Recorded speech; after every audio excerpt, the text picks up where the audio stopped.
the father, to go to the police to ask for his child. This is when he picked a nail, a 3-inch nail. He re-entered the house and he hammered the nail into the side of Giordano's skull with a rock, and he hid the corpse around some... I think it was a plate of zinc, and some debris, exactly. Some debris in the house. It was after he killed him that he claimed that he felt thirsty, so he went to a kiosk to get to buy a soda or some juice. I'm not sure what was being sold at that time. And it was minutes later when Gesualdo's dad got into the alley, the abandoned house, and found the body.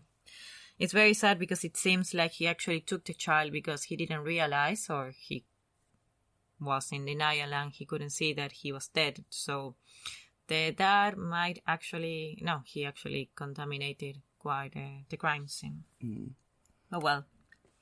Initially, the police arrest Gesualdo's parents from the crime. And while the little boy was on his wake, Cayetano actually went to see the corpse. And this is where he was pointed to the police like the actual murder of him. The neighbors that saw Cayetano witnessed that he touched the body of the child, to be more precise, like he held the head of the child, and that he started to cry. So, less than a day later of the crime, at 5:30 a.m. on December the 4th of 1912, Cayetano was arrested by the police. When he was asked why he had been to his victim's own wake, he said that he wanted to see if he still had the nail in his head. And he was actually taken by the police. This was like a very... I really would say, like, I don't know what sort of methods the police had at that time, but he was taken to see the body at the morgue. And according to Osvaldo Raffo, this criminologist, this Argentine criminologist, it is said that he had an erection when he saw the body of the child. I think that this method was generally considered like an observational technique, in that the police would be watching the suspect behavior around the corpse of the victim to see if they, would break down and confess, or whether they'd act uncomfortably, or they would have an erection, or have an erection in this case. Whether that was regular, or in this case very irregular, to the point where it was it was noticed and deemed to be some sort of a giveaway. Exactly. And to the point where it's noted down in records. So. And that's when he was stripped naked, and he was the police did thoroughly. How would you say it? Like, excuse my accent. Mugshots. Not his mugshot, but he was inspected, like a whole. Oh, he had a physical inspection. And it was found that he had 27 wounds, like scars, and some sources would say that they were all around his body, and some other sources would say that they were on his head. So 27 blows to his head, presumably by his father or mother or older brother of all of them. So brain injury. We could add that to the serial killer blueprint. We know of many cases that they've suffered some sort of a brain injury that can actually affect the ability that humans have of having empathy or compassion. So we could add that to his profile. And so he pretty much confessed at that time. I was checking the old newspapers of the area, and pretty much the following day of being published, the crime, the discovery of the body of Gesualdo, that's the picture that you can see. Mm-hmm. It was the same, the following day that he was arrested, and it went straight to the news because he seemed to confess to all of his other crimes. Mm-hmm. Well, at that time, having only a confession was good enough to put someone in jail, which is, we know nowadays that fakes or coerce, false confessions and are something fame seekers are more common that we would like to have. But the police also have some physical evidence. Cayetano had blood on his clothes, on his shoes, and he would use a string as a belt, which was fairly common. Yeah. Back in, before, the strip leather belt, which we're familiar with now, was put into use. But, very low resource people. But the thing is, like, the string that was attached to the neck of the little Gesualdo was burned in one of his endings, and Cayetano's belt, quote unquote, was also burned, and that he had human blood. DNA exams didn't exist at that time, of course, but it was proven that it was human blood, what he had on his clothes. And besides, in one of his pockets, it was found a scrap of a news of the discovery of the body of the little boy. It was, to be more precise, a scrap of the photo of the crime scene. So yeah, that's quite a telltale for someone that barely knew how to read.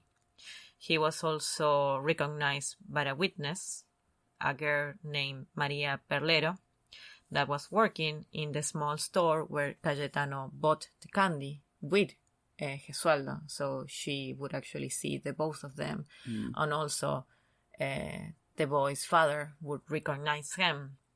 But we also have to say that pretty much at this point, everybody knew him. Everybody knew about his behavior. Like, yeah. I mean, at that stage, with so much, conjectural evidence, but also witness statements providing, sightings with the victim. Things, the judicial system as it was, or the judicial system, the criminal system as it was, the policing system as it was, clearly that was enough to, put him at the scene of the crime with a witness.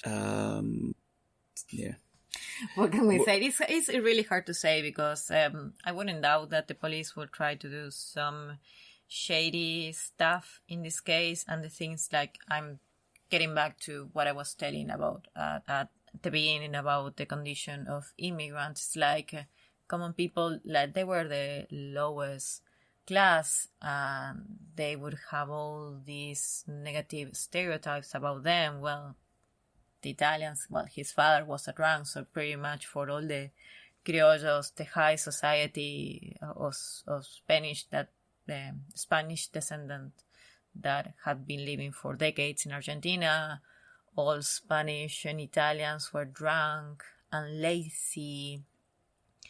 So there is a bit of that. Like, after doing this research, I'm starting to doubt about whether he was found guilty of 4 charges of murder, 7 attempted murders, and 7 counts of arson. Yeah.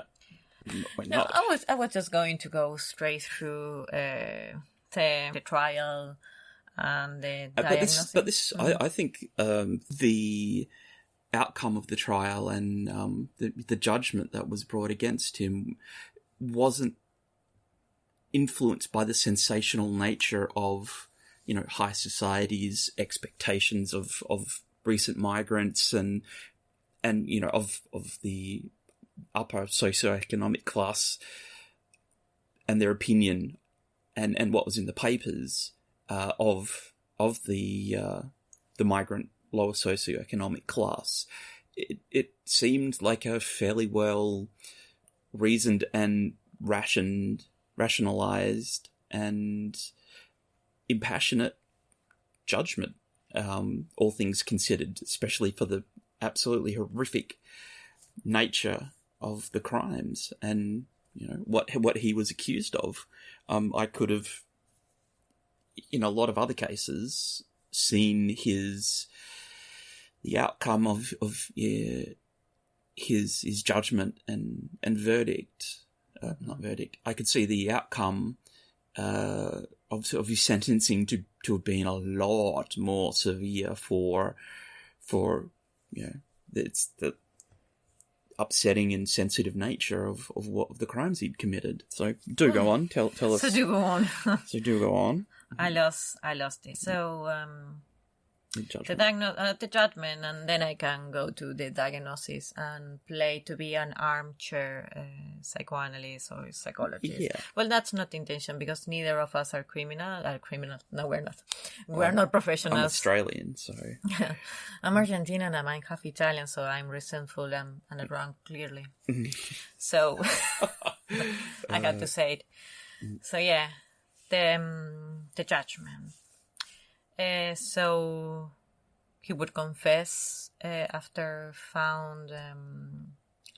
he was pointed by the neighbors and several witnesses as the responsible of the death of Gesualdo. He confessed to other 3 crimes, and he was initially found innocent by reason of insanity, and the judge's initial resolution was that he had to be indefinitely in an institution. So he was sent to the Hospicio de las Mercedes. As you can imagine, this place was an hospice.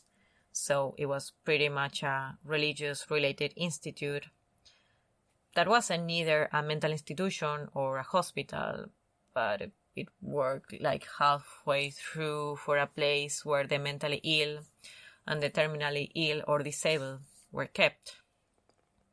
And while he was in the hospice, Cayetano attacked 3 other patients.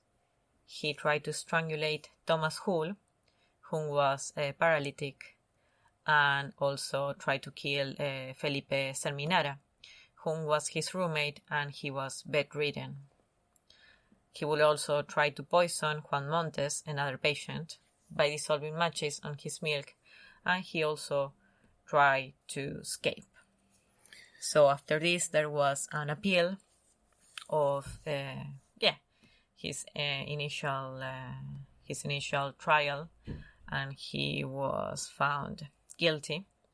He was sent to jail on November the 20th in Las Heras. Las Heras is a small town near the capital, Buenos Aires, where he would spend 10 years.